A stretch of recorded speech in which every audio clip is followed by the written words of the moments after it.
ನಮಸ್ಕಾರ ವೀಕ್ಷಕರೇ, ನಾನು ಡಾಕ್ಟರ್ ನಾರಾಯಣ್ ಮುದ್ಗಲೆ, ಆಯುರ್ವೇದಿಕ್ ಲೈಂಗಿಕ ತಜ್ಞ ಮತ್ತು ಫರ್ಟಿಲಿಟಿ ಎಕ್ಸ್ಪರ್ಟ್, ಜಯನಗರ್ ಬೆಂಗಳೂರಿನಲ್ಲಿ ಪ್ರಾಕ್ಟೀಸ್ ಮಾಡ್ತೀನಿ. ಇವತ್ತು ತುಂಬ ಗಂಭೀರ ಮತ್ತು ಸೂಕ್ಷ್ಮ ವಿಷಯ ಬಗ್ಗೆ ಮಾತಾಡ್ತೀನಿ ಮತ್ತು ಅಷ್ಟೇ ಇಂಪಾರ್ಟೆಂಟ್ ವಿಷಯ ಇದೆ.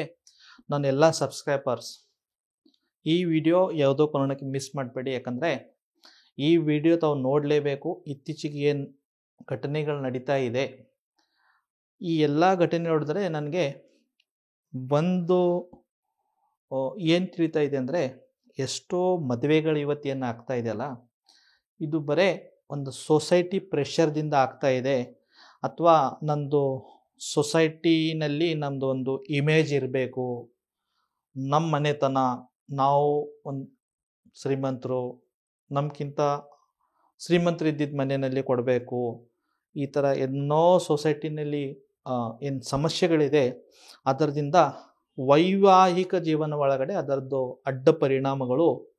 ಸೊ ಅದಕ್ಕಿಂತ ನಾನು ಟೈಟಲ್ಲೇ ಕೊಟ್ಟಿದ್ದೀನಿ, ರಾಂಗ್ ಮ್ಯಾರೇಜಸ್ ಅಥವಾ it is A just silent killer. ಯಾಕೆ ಸೈಲೆಂಟ್ ಕಿಲ್ಲರ್ ಅಂತ ಹೇಳ್ತಾ ಇದ್ದೀನಿ ಅಂದರೆ, ಇತ್ತೀಚೆಗೆ ಒಂದು ನ್ಯಾಷನಲ್ ಮೀಡಿಯಾನಲ್ಲಿ ಒಂದು ಘಟನೆ ಒಂದು ತಿಂಗಳ ಮುಂಚೆ ತುಂಬ ಸರ್ಕ್ಯುಲೇಟ್ ಆಯಿತು, ತುಂಬ ಅದರ ಮೇಲೆ ಡಿಬೇಟ್ಸ್ ಆಯಿತು. ಅದು ಏನಂದರೆ, ಸೋನಮ್ ಮತ್ತು ರಾಜಾ ರಘುವಂಶಿ ಅಂತ ಈ ಇಬ್ಬರು ಕಪಲು ಮೋಸ್ಟ್ಲಿ ಮಧ್ಯಪ್ರದೇಶ ಸ್ಟೇಟ್ದಿಂದ ಹನಿಮೂನ್ ಹೋಗ್ತಾರೆ. ಎಲ್ಲಿ ಅಂದರೆ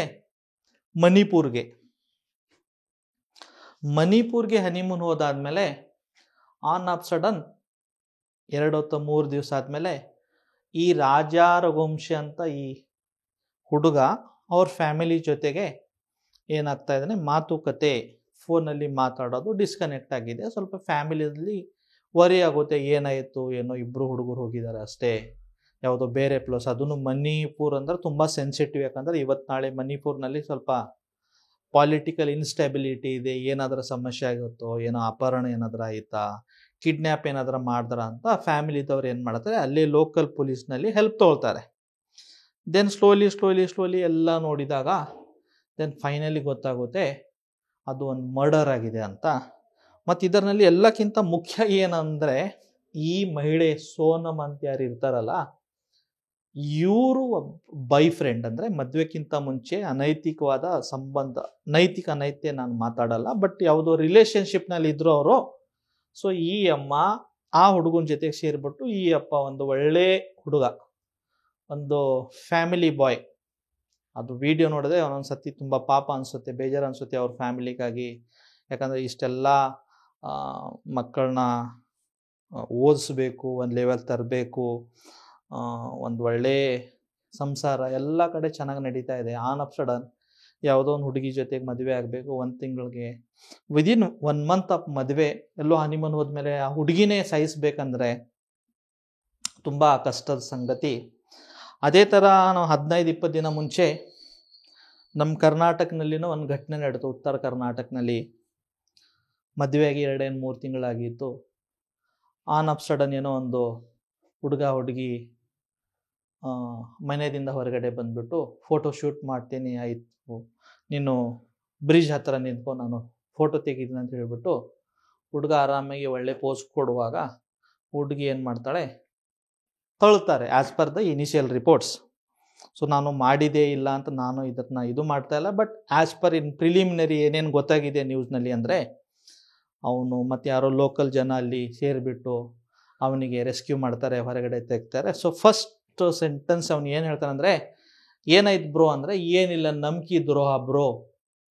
ಸೊ ಈ ಸೆಂಟೆನ್ಸ್ ಏನಿದೆಯಲ್ಲ, ನಂಬಿಕೆ ದ್ರೋಹ ಬ್ರೋ, ಇಷ್ಟು ವೈರಲ್ ಆಯಿತು, ಇಷ್ಟು ಸರ್ಕ್ಯುಲೇಟ್ ಆಯಿತು ಎಲ್ಲ ಕಡೆ. ಹುಡುಗರ ಮೊಬೈಲ್ನಲ್ಲಿ ಬರೀ ಸ್ಟೇಟಸ್ ಆಗಲಿ ಏನಾಗಲಿ, ನಂಬಿಕೆ ದ್ರೋಹ ಬ್ರೋ ಅಂತ. ಸೊ ಯಾಕೆ ಆ ಥರ ಆಯಿತು? ಬರೀ 3 ತಿಂಗಳಲ್ಲಿ ಆ ಹುಡುಗಿಗೆ ಏನು ಗೊತ್ತಾಯ್ತು ಆ ಹುಡುಗನ ಬಗ್ಗೆ? ಯಾಕೆ ಆ ಹುಡುಗಿಗೆ ಇವನು ಜೀವ ತಗೋಬೇಕು?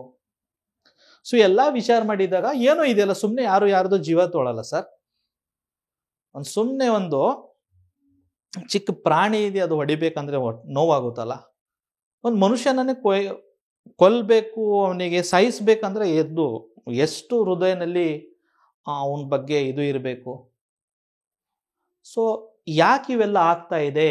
ರಾಂಗ್ ಮ್ಯಾರೇಜಸ್, ಇದಕ್ಕೆ 3-4 ರೀಸನ್ಸ್ಗಳು ನಾನು ಹೇಳ್ತೀನಿ. ಸೊ ಫಸ್ಟ್ ಆ್ಯಂಡ್ ಫಾರ್ಮೋಸ್ಟ್ ಏನಂದರೆ ಮೆಂಟಲಿ ಎಕ್ಸಾಸ್ಟ್ ಆಗಿದ್ದಾರೆ. ಯಾಕೆ ಮೆಂಟಲಿ ಎಕ್ಸಾಸ್ಟ್ ಆಗಿದೆ ಅಂದರೆ, ಒಂದು ಲೇಟ್ ಮ್ಯಾರೇಜಸ್ ಆಗ್ತಾ ಇದೆ. ಲೇಟ್ ಮ್ಯಾರೇಜಸ್ ಯಾವಾಗೂ ಆಗಿದ್ದಾಗ ಆ ಹುಡುಗ ಇರಲಿ ಹುಡುಗಿ ಇರಲಿ ಏನಾಗುತ್ತೆ, ಸ್ವಲ್ಪ ಇವ್ರದ್ದು ಏನೋ ಒಂದು ಕತೆ ನಡೀತಾ ಇರುತ್ತೆ. ಹುಡುಗಿಂದು ಇರಲಿ ಹುಡುಗಂದು ಇರಲಿ ಇಬ್ಬರು ಈಕ್ವಲಿ. ಸೊ ಸಮ್ ಟೈಮ್ ಏನಾಗ್ತಾರೆ, ಅವ್ರ ಫ್ಯಾಮಿಲಿ ಪ್ರೆಷರ್ದಿಂದ ಮದುವೆ ಮಾಡ್ಕೊಳ್ತಾರೆ. ಬಟ್ ಅವ್ರದ್ದೇನು ಪಾಸ್ಟ್ ಇದೆ ಅದನ್ನು ಮರೆಯೋಕ್ಕಾಗಲ್ಲ. ಮರಿಬೇಕಂದ್ರೂ ಆ ಸೈಡ್ ಯಾವುದೋ ಒಂದು ಪಾರ್ಟ್ನರ್ ಇದ್ದಾನಲ್ಲ ಅವನು ಮರೆಯೋಕೆ ಕೊಡಲ್ಲ. ಏನೋ ಇಮೋಷ್ನಲ್ ಮೆಸೇಜ್ ಹಾಕೋದು, ನೀ ನನಗೆ ಬಿಟ್ಟು ಮದುವೆ ಮಾಡದೆ ಬೇರೆಯವರಿಗೆ ನಾನು ಇರಲ್ಲ, ನಾನು ಸಾಯ್ತೀನಿ, ಒಂದರೆ ನೀನು ಅವನಿಗೆ ಮದುವೆ ಬಿಟ್ಟು ಬಾ, ಇಲ್ಲಾಂದರೆ ನಾವಿಬ್ಬರು ಸೇರಿ ಅವನಿಗೆ ಮದುವೆ ಮಾಡ್ಕೊಳ್ಳೋಣ ಅಥವಾ ಓಡ್ ಹೋಗೋಣ ಅಂತ. ಇಲ್ಲಪ್ಪ, ನಿಮಗೆ ಇಷ್ಟೇ ಪ್ರೀತಿ ಇದೆ, ಇಷ್ಟೇ ಎಲ್ಲ ಇದೆ ಅಂದರೆ ಪಾಪ ಬೇರೆಯವ್ರ ಜೀವ ತೊಳೋಕ್ಕಿಂತ ನೀವೇ ಅವಾಗ ಸ್ವಲ್ಪ ಸ್ಟ್ರಾಂಗ್ ನಿಂತ್ಕೊಂಡು ಇಲ್ಲ ನಾವು ಮದುವೆ ಮಾಡಲೇಬೇಕಂತ ಹೇಳಿದ್ರೆ ಮೇ ಬಿ ಸ್ವಲ್ಪ ಮನೆಯಲ್ಲಿ ಆಕ್ಸೆಪ್ಟು ಮಾಡಬಹುದು.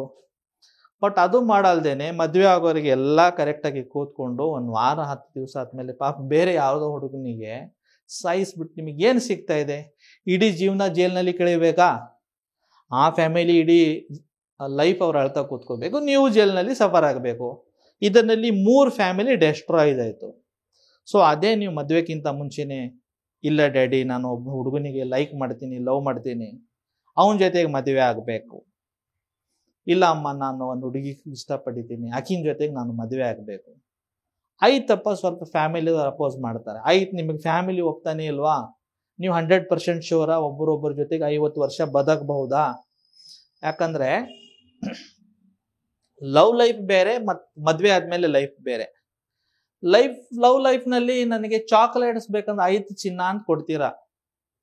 ಮದುವೆ ಆದಮೇಲೆ ಸ್ವಲ್ಪ ಒಂದು ಡಿಟರ್ಜೆಂಟ್ ಪೌಡರ್ ತೊಗೊಂಡು ಬರ್ರಿ ಅಂದರೆ ಇಲ್ಲ ಇವತ್ತು ಬಜೆಟ್ ಇಲ್ಲ, ನಾಳೆ ತೊಗೊಂಡು ಬನ್ನಿ ಅಂತ ಹೇಳ್ತೀರಾ.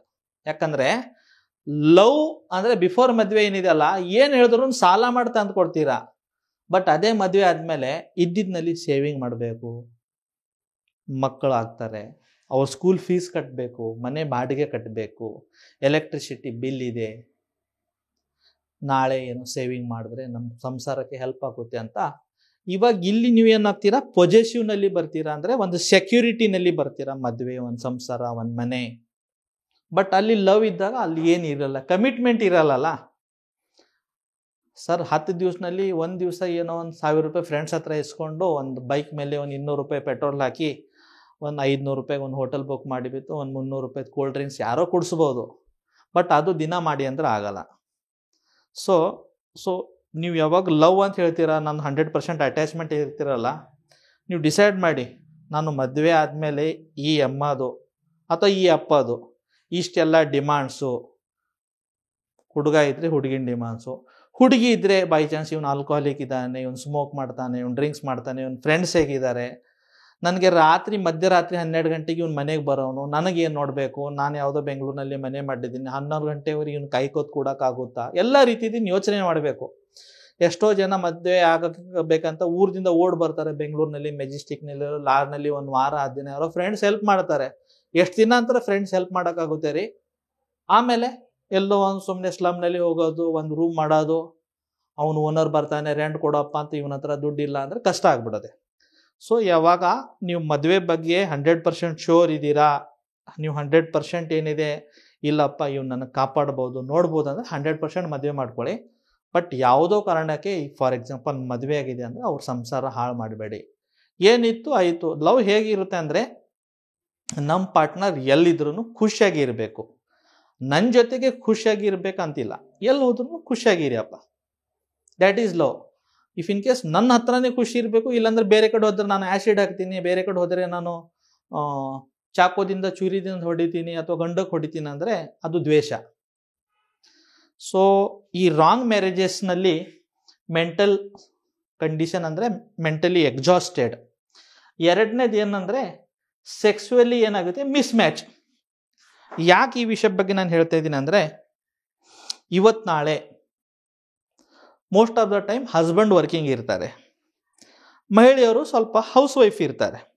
ಸೊ ಇವರೇನು ಮಾರ್ನಿಂಗ್ ಸ್ವಲ್ಪ ಒಂದು ಪರ್ಟಿಕ್ಯುಲರ್ 2-3 ಅವರ್ಸ್ ಮನೆಯಲ್ಲಿ ಬಿಜಿ ಇರ್ತಾರೆ. ಅರ್ಲಿ ಮಾರ್ನಿಂಗ್ ಎದ್ದಬೇಕು, ಸ್ನಾನ ಮಾಡಬೇಕು, ಸ್ವಲ್ಪ ಅಡುಗೆ ಮಾಡಬೇಕು, ಗಂಡದೆಲ್ಲ ಟಿಫಿನ್ ಕಟ್ಬಿಟ್ಟು ಕೊಡಬೇಕು, ಗಂಡ ಹೋಗ್ತಾನೆ ಆಫೀಸ್ಗೆ.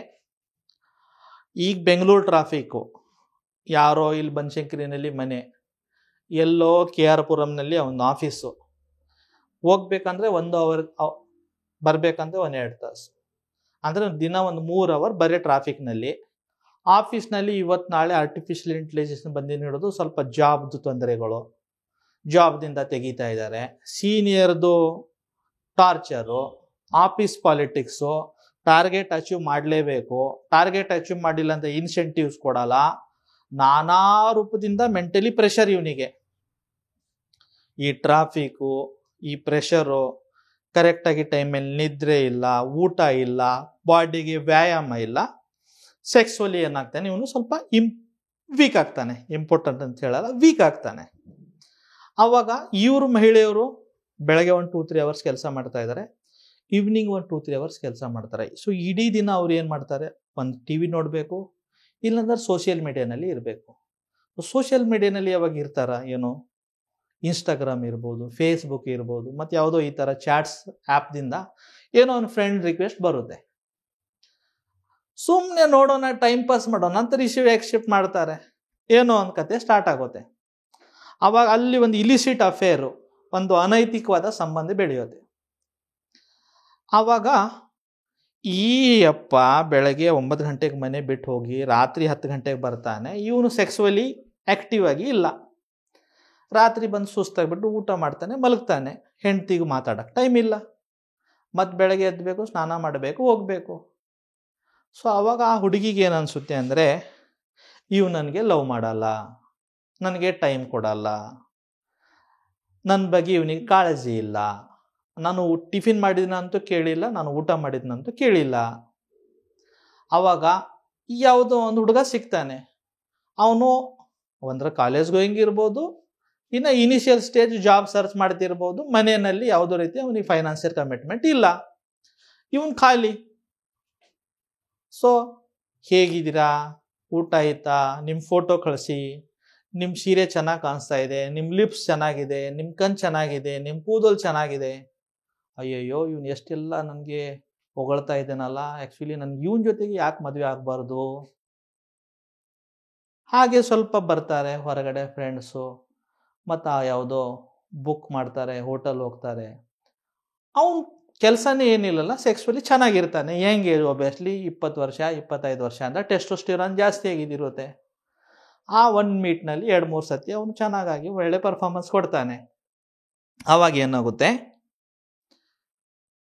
ಇವ್ರಿಗೆ, ಈ ಪರ್ಟಿಕ್ಯುಲರ್ ಮಹಿಳೆಗೆ ಏನು ಫೀಲ್ ಆಗುತ್ತೆ, ನನ್ನ ಗಂಡ ವೇಸ್ಟು, ಈ ಅಪ್ಪ ನನಗೆ ಲವ್ ಮಾಡಲ್ಲ, ಬರೀ ನನಗೆ ಒಂದು ಮನೆಯಲ್ಲಿ ಒಂದು ಕೆಲಸದ್ದು ಒಂದು ಹೋಮ್ ಮೇಕರು, ನನಗೆ ಜಾಬು ಮಾಡೋಕ್ಕೆ ಕೊಡ್ತಾ ಇಲ್ಲ, ಬರೀ ನಾನು ಅಡುಗೆ ಮಾಡಬೇಕು, ಇವನು ಬಟ್ಟೆ ವಾಶ್ ಮಾಡಬೇಕು, ಇವನು ತಿಂದಿದ್ದು ನಾನು ಪಾತ್ರೆ ತೊಳ್ಬೇಕು, ನಾನೇನು ವೈಫ್ ಇದನೋ, ನಾನೇನು ಕೆಲಸ ಮಾಡೋ ಒಂದು ಮಹಿಳೆ ಇದೀನೋ ಅಂತ ಈಗ ಫೀಲಿಂಗು. ಅದೇ ಆ ಹುಡುಗ ಟೈಮ್ ಕೊಡ್ತಾ ಇದ್ದಾನೆ, ಟಿಫಿನ್ ಆಯ್ತಂತ ಕೇಳ್ತಾ ಇದ್ದಾನೆ, ಸೀರೆನೂ ಚೆನ್ನಾಗಿದೆ ಅಂತ ಪ್ರೇಸ್ ಮಾಡ್ತಾ ಇದ್ದಾನೆ, ನಿಮ್ಮ ಲಿಪ್ಸ್ ಚೆನ್ನಾಗಿದೆ ಅಂತ ಹೇಳ್ತಾನೆ, ಸೆಕ್ಸುಲಿನೂ ಸ್ಯಾಟಿಸ್ಫೈ ಮಾಡ್ತಾ ಇದ್ದಾನೆ. ಆವಾಗ ಏನಾಗುತ್ತೆ, ಒಂದಿನ ಪ್ಲ್ಯಾನ್ ಮಾಡಿಬಿಟ್ಟು ಇವನ್ ಗೇಮ್ ಮುಗಿಸ್ಬೇಕು, ಒಂದು ಆಕ್ಸಿಡೆಂಟ್ ರೂಪ ಕೊಡಬೇಕು ಅಂತ ಪ್ಲ್ಯಾನ್ ಮಾಡಿಬಿಟ್ಟು ಹಸ್ಬೆಂಡ್ಗೆ ಕೊಲೆ, ಅವನಿಗೆ ಯಾವುದೋ ಒಂದು ಡ್ರಮ್ನಲ್ಲಿ ಹಾಕ್ಬಿಟ್ಟು ಬಿಸಾಕ್ಬಿಡ್ತಾರೆ. ಇವರು ಹೋಗ್ತಾರೆ ಆ ಹುಡುಗರ ಜೊತೆಗೆ. 1 ವಾರ 10 ದಿನ 15 ದಿನ ಚೆನ್ನಾಗಿ ನೋಡ್ಕೋತಾನೆ, ದುಡ್ಡು ಇರುವವರೆಗೆ. ಆಮೇಲೆ ಬೋರ್ ಆಗಿಬಿಡ್ತಾಳೆ ಅಮ್ಮ. ಅವಾಗ ವಾರಕ್ಕೆ ಒಂದ್ಸತಿ ಮೀಟ್ ಆಗ್ತಾ ಇದ್ರು, ಚೆನ್ನಾಗಿತ್ತಪ್ಪ. ಇವಾಗ ದಿನ ಅದೇ ಅಂದರೆ ಅವ್ರಿಗೆ ಈಕಿನಲ್ಲಿ ಇಂಟ್ರೆಸ್ಟ್ ಇರಲ್ಲ. ಅವಾಗ ಒಂದಿನ ಆಕಿನ ನಂಬರ್ ಬ್ಲಾಕ್ ಆಗಿಬಿಟ್ಟು ಎಸ್ಕೇಪ್ ಆಗಿಬಿಡ್ತಾನೆ. ಆವಾಗ ಈ ಅಮ್ಮ ಅಟ್ಲೀಸ್ಟ್ ಅವಾಗ ಗಂಡ ಒಂದು ಮನೆಯಲ್ಲಿ ಪ್ರೊಟೆಕ್ಷನ್ ಆಗಿ ಅಟ್ಲೀಸ್ಟ್ ತಿನ್ನಕ್ಕೆ ಕೊಡ್ತಾ ಇದ್ನು, ಇವಾಗ ಬೀದಿ ಮೇಲೆ. ಸೊ ಇದು ಎಲ್ಲ ಮಾಡುವಾಗ ಇದು ವಿಚಾರ ಮಾಡಿ. ಮೂರನೇದು ಏನಂದರೆ, ಇಮೋಷ್ನಲಿ ಇವತ್ತು ನಾಳೆ ಕಪಲ್ ಅಟ್ಯಾಚೇ ಇಲ್ಲ ಒಬ್ಬರೊಬ್ಬರಿಗೆ. ಯಾಕೆ ಅಟ್ಯಾಚ್ ಇಲ್ಲ ಅಂತ ನಾನು ಹೇಳ್ತೀನಿ. ಮೊನ್ನೆ ನನ್ನ ಹತ್ರ ಒಂದು ಕಪಲ್ ಬಂತು, ನಾನು ಹೆಸರು ಚೇಂಜ್ ಮಾಡ್ತೀನಿ, ಆಕಾಶ್ ಅಂತ ಇಡ್ತೀನಿ ಹುಡುಗನ ಹೆಸರು. ಮಹಿಳೆಯರ ಹೆಸರು ಒಂದು ರಾಣಿ ಅಂತ ಹೇಳೋಣ. ಆ ಮಹಿಳೆಯರಿಗೆ ಒಂದು ಟ್ಯೂಬ್ ಬ್ಲಾಕ್ ಇದೆ. ಗರ್ಭಕೋಶದ ಸೈಡ್ನಲ್ಲಿ 2 ಟ್ಯೂಬ್ಸ್ ಇರುತ್ತೆ. ಆಕೆಗೆ ಪ್ಯಾನಿಕ್ ಏನಂದರೆ, ಸ್ವಲ್ಪ ನಾನು ಓಬೇಜ್ ಇದ್ದೀನಿ, ನನಗೆ ಥೈರಾಯ್ಡ್ ಪ್ರಾಬ್ಲಮ್ ಇದೆ, PCOD ಪ್ರಾಬ್ಲಮ್ ಇದೆ, ಆಲ್ರೆಡಿ ಬೇರೆ IVF ಸೆಂಟರ್ನಲ್ಲಿ ನಾವು ತೋರಿಸಿದ್ದೀವಿ, AMH ಕೂಡ ಲೋ ಇದೆ ಅಂತ ಹೇಳ್ತಾ ಇದ್ದಾರೆ, 1 ಟ್ಯೂಬ್ ಬ್ಲಾಕ್ ಇದೆ ಅಂತ ಹೇಳ್ತಾ ಇದ್ದಾರೆ. ಮಗು ಆಗುತ್ತೋ ಇಲ್ಲ ಸರ್, ನನ್ನ ತಂಗಿದ ಮದುವೆ ಆಗಿದೆ, ನಂದು 2 ವರ್ಷ ಆದಮೇಲೆ ಆಕೆಗೆ ಮಗು ಆಯಿತು, ನಮ್ಮ ಮದುವೆಗೆ 5 ವರ್ಷ, ಮಕ್ಕಳಾಗ್ತಾ ಇಲ್ಲ, ಹೇಗೆ ಸರ್? ಪೂರ್ತಿ 100% ಆ ಏನು ಇಮೋಷನ್, ಕಣ್ಣಲ್ಲಿ ನೀರು ಬರ್ತಾ ಇದೆ. ಆ ಮಹಿಳೆ ಹೇಳ್ತಾ ಇದ್ದಾರೆ, ಪಕ್ಕನಲ್ಲಿ ಗಂಡ ಕೂತಿದ್ದಾನೆ, ಆಕೆ ಅಷ್ಟು ಆಳ್ತಾ ಇದ್ದಾಳೆ, ಇವನಂದ್ರೆ